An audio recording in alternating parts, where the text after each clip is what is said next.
Bismillahirrahmanirrahim. Assalamualaikum warahmatullahi wabarakatuh. Alhamdulillahilladzi amarana bi an na'mala shalihat litakuna nafi'atan lana fil hayati wa ba'dal mamat. Nusalli wa nusallimu ala khairis sadat wa ala alihi wa ashabihi ma ta'aqabal awqat. Rabbi shrah li sadri wa yassir li amri wahlul 'uqdatam min lisani yafqahu qawli. Faqala Allah Ta'ala fil Qur'anil Karim, A'udzu billahi minasyaitonir rajim. Bismillahirrahmanirrahim. Walaqad karramna bani Adam wa hamalnahum fil barri wal bahr. Al-ayat sadaqallahul azim. Wa balagha rasuluhun nabiyul habibul karim wa nahnu ala dzalika minasyahidin wasyakirin walhamdulillahi rabbil alamin.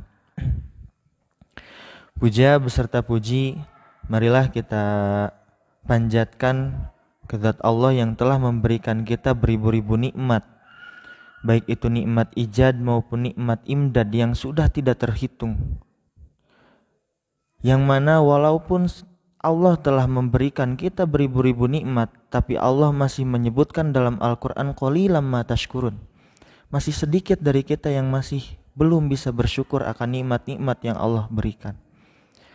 Tak lupa salawat besertakan salam mari kita curah dan limpahkan kepada junjungan kita, yakni Habibana wa Nabiyana Muhammad sallallahu alaihi wasallam, kepada keluarganya, kepada sahabatnya, kepada itbat tabi'in, salafus sholihin, mudah-mudahan sampai kepada kita selaku umatnya, amin ya Allah ya rabbal alamin.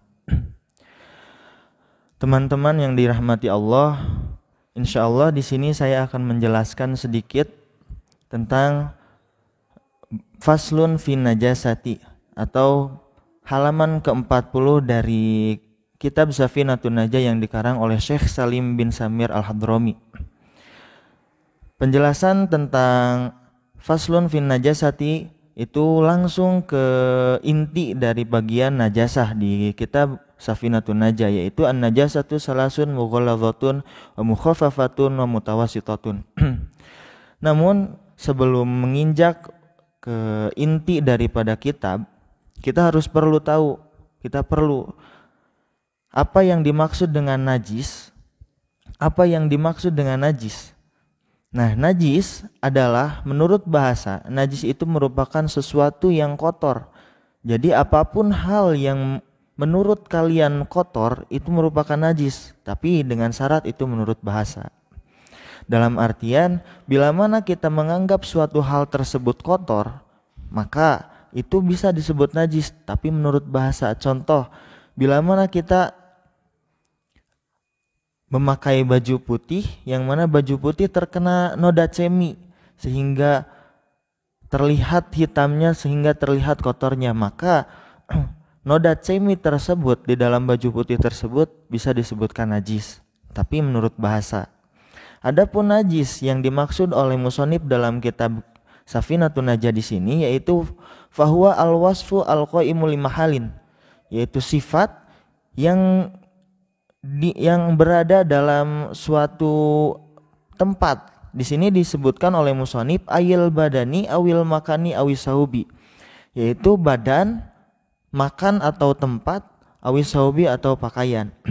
Jadi bila mana tiga hal tersebut, badan maupun tempat maupun pakaian, bila mana terkena sesuatu yang menurut imam madhab nanti disebutkan najis itu ada 7 macam, bila mana terkena 7 macam najis tersebut, nah maka si badan, si tempat dan juga si pakaian tersebut harus disucikan. Nah, di sini insyaallah kita bahas tuntas bagaimana cara mensucikan dan berapa bagian dari najis yang sudah dijelaskan oleh musannif dalam kitabnya. Namun sebelum kita mengetahui bagian-bagian najis, kita perlu tahu ada berapa macam jenis najis yang ada di diri kita. Najis itu merupakan lawan kata dari suci, dalam artian 3 hal tersebut, 3 hal yang tadi disebutkan, yaitu badan, tempat dan juga pakaian, saub, bila mana memiliki sifat suci, berarti 3 hal tersebut tidak najis. Begitu juga sebaliknya, Bila mana 3 hal tersebut itu najis, maka 3 hal tersebut tidak suci. Nah, di sini Imam Mazhab Imam Syafi'i menjelaskan bahwa macam-macam najis itu ada 7 macam. Insya Allah kita bahas satu persatu dan kita bahas terbagi menjadi berapa 7 macam najis tersebut dan bagaimana cara mensucikan najis tersebut. Oke, yang pertama, poin pertama dari 7 macam najis adalah segala hal yang keluar dari lubang depan maupun lubang belakang. Perlu diingat, lubang depan dan juga lubang belakang. Baik itu keluarnya dari seorang manusia ataupun keluarnya dari seorang binatang. Atau baik binatang tersebut dari darat maupun dari laut. Itu semuanya najis. Jadi setiap hal yang keluar dari lubang depan dan juga lubang belakang, baik dari manusia dan juga binatang, itu hal tersebut itu najis. Adapun nanti najisnya termasuk bagian atau tergolong najis apa nanti kita sebutkan. Jadi poin pertama macam-macam najis itu adalah yang pertama segala hal atau segala macam yang keluar dari lubang belakang dan juga lubang depan. Dikecualikan oleh Imam Mazhab Imam Syafi'i, bila mana yang keluar dari lubang depan seorang manusia itu air mani, maka air mani tersebut tidak termasuk najis. Mengapa? Karena kita diciptakan atau kita tercipta itu dari air mani. Bila mana air mani najis, ya berarti kita pun najis. Maka dari itu musonib dan imam-imam mazhab imam fikih menjelaskan bahwa air mani itu tidak najis. Itu poin pertama. Poin kedua yaitu muntahan. Segala hal yang keluar dari mulut kita, muntahan yang keluar dari dalam tubuh kita sehingga keluar dari mulut kita, nah itu namanya muntahan. Setiap muntahan yang keluar baik dari manusia maupun dari binatang itu merupakan najis, walaupun bentuk muntahan tersebut masih berbentuk apa yang kita makan. Contoh, kita makan nasi dan yang keluar dan yang kita muntahkan itu tetap berbentuk nasi. Nah, maka dari itu muntahan tersebut masih termasuk atau tergolong najis yang poin kedua, yaitu muntahan. Itu poin kedua. 7 macam najis poin ketiga yang disebutkan oleh Imam Mazhab Imam Syafi'i yaitu darah. Setiap darah itu merupakan najis. Baik itu darah segar maupun darah busuk atau biasa kita sebut dengan nanah. Darah segar yang keluar itu merupakan najis dan nanah pun yang keluar dari tubuh kita itu pun najis. Nah, darah segar dan darah busuk yang keluar dari manusia maupun binatang itu semuanya najis. Semuanya najis. Disebutkan oleh Imam Mazhab Imam Syafi'i semuanya najis. Kecuali nanti dikecualikan oleh Imam Mazhab dalam hadis Kanjeng Rasulullah yang termasuk darah yang suci yaitu al-kabid dan juga wabtihal. Al-kabid yaitu hati dan juga tihal itu limpa. Nah, baik. Darah bila mana contoh misalkan kita mau melaksanakan sholat sedangkan kulit kita tergores oleh sesuatu yang tajam sehingga mengeluarkan darah. Nah, darah itu bila mana kita tidak membersihkannya terlebih dahulu, maka darah tersebut najis. Dalam artian sholat pun tidak sah. Karena salah satu syarat sah sholat itu adalah bersih dari semua najis. Bila mana kita sholat masih membawa najis berupa darah atau nanah yang tadi kita sebutkan, nah itu termasuk golongan orang-orang yang tidak sah dalam sholatnya. Itu poin ketiga dari 7 macam najis yang disebutkan oleh Imam Mazhab Imam Syafi'i. Yang keempat, poin keempat yang masih termasuk golongan najis yaitu adalah bangkai. Apa yang dimaksud dengan bangkai? Jenis-jenis bangkai itu ada 2. Ada 2 yang disebutkan di sini. Ada bangkai binatang, bila mana bangkai binatang yang halal untuk dimakan, tapi matinya tanpa disembelih, itu termasuk bangkai. Jadi bila mana misalkan contoh ayam itu halal untuk dimakan, tapi ketika si ayam itu mati, meninggal, si ayam tersebut tidak disembelih oleh kita terlebih dahulu, maka si ayam tersebut termasuknya bangkai, tidak halal untuk dimakan dan termasuk ke dalam golongan najis. Ada poin kedua yang masih termasuk golongan najis bangkai, yaitu binatang yang tidak halal untuk dimakan walaupun matinya itu disembelih oleh kita. Itu masih termasuk bangkai, dalam artian bangkai tersebut tidak bisa kita makan, bangkai tersebut termasuk golongan najis yang nomor keempat. Contoh, kita ambil contoh ular. Bila mana ada ular melewati kita dan kita menangkap ular tersebut, kita sembelih, nah ular tersebut masih termasuk bangkai. Maka dari itu ular tersebut tidak bisa dimakan dan tidak halal untuk dimakannya. Mengapa demikian? Karena ular merupakan salah satu hewan yang tidak halal untuk dimakan. Mengapa? Karena ular tersebut hidup di dua alam, yaitu hidup di air dan juga di lautan. Nah, dari semua bangkai yang sudah kita sebutkan tadi, ada dua bangkai yang Kanjeng Nabi Muhammad istisnakan, yang Kanjeng Nabi Muhammad kecualikan, yaitu yang pertama al-huts, itu bangkai ikan, yang kedua al-jarad, yaitu bangkai belalang.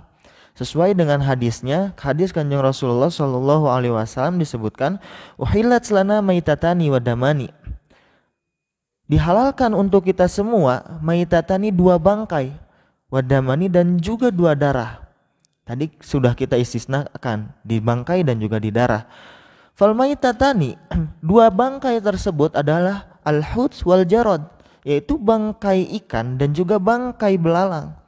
Nah, bila mana kita menemukan ikan mati, dalam keadaan mati, tidak sempat kita sembelih. Walaupun jarang ada ikan kita sembelih terlebih dahulu baru kita makan.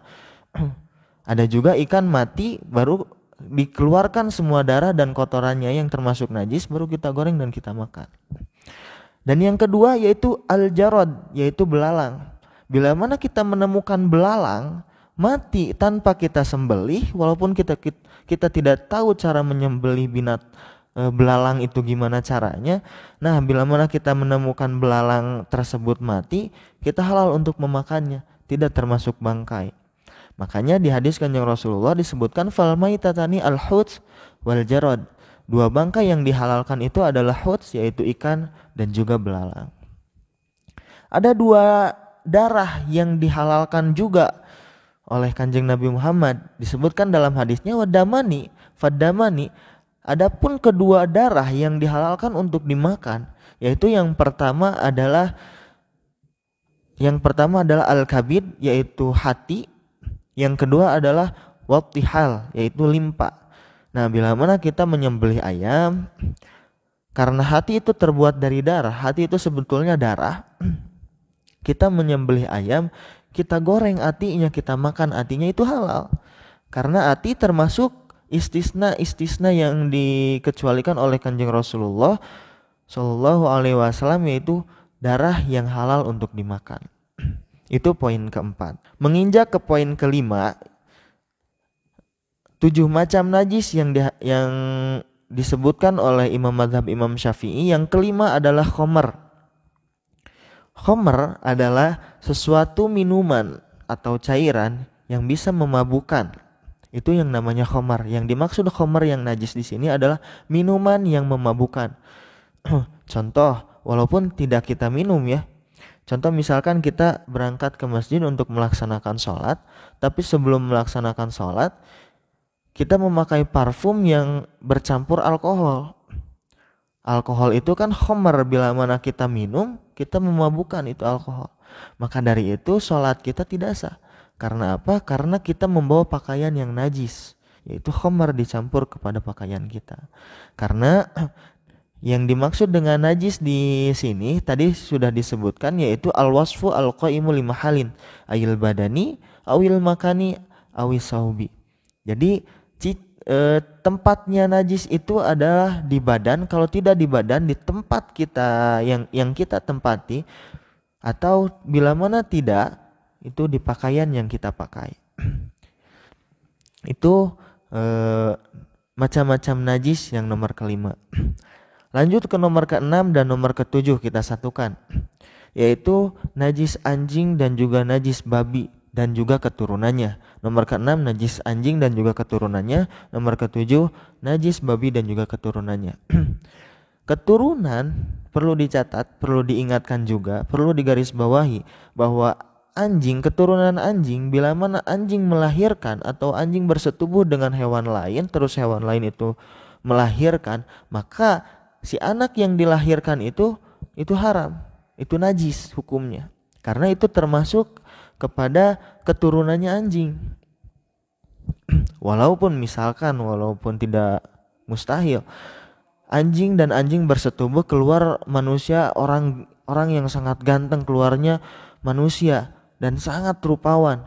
Nah, manusia tersebut masih termasuk golongan najis karena manusia tersebut masih termasuk golongan keturunan daripada anjing.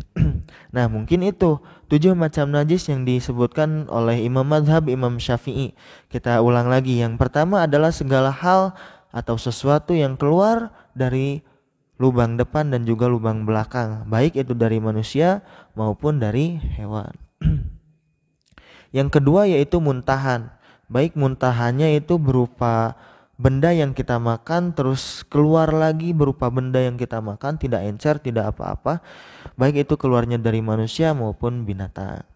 Yang ketiga yaitu darah, baik darah segar maupun darah busuk, baik itu keluarnya dari manusia maupun keluarnya dari binatang, itu najis semuanya, dikecualikan yaitu kecuali al-kabid wa tihal, kecuali hati dan juga limpa. Yang keempat yaitu bangkai. Setiap bangkai itu haram, baik bangkai hewan yang halal dimakan tanpa disembelih ataupun hewan yang tidak halal dimakan walaupun kita sembelih. Yang kelima itu khamar. Khamar adalah cairan yang memabukkan. Yang keenam dan yang ketujuh itu anjing dan juga babi dan keturunannya. Tanpa kita sadari atau kita jelaskan bahwa 7 macam najis yang disebutkan dalam keadaan kering, sedangkan misalkan sentuhan kita yang basah, tergolong kategori ringan, yaitu kencingnya seorang bayi laki-laki.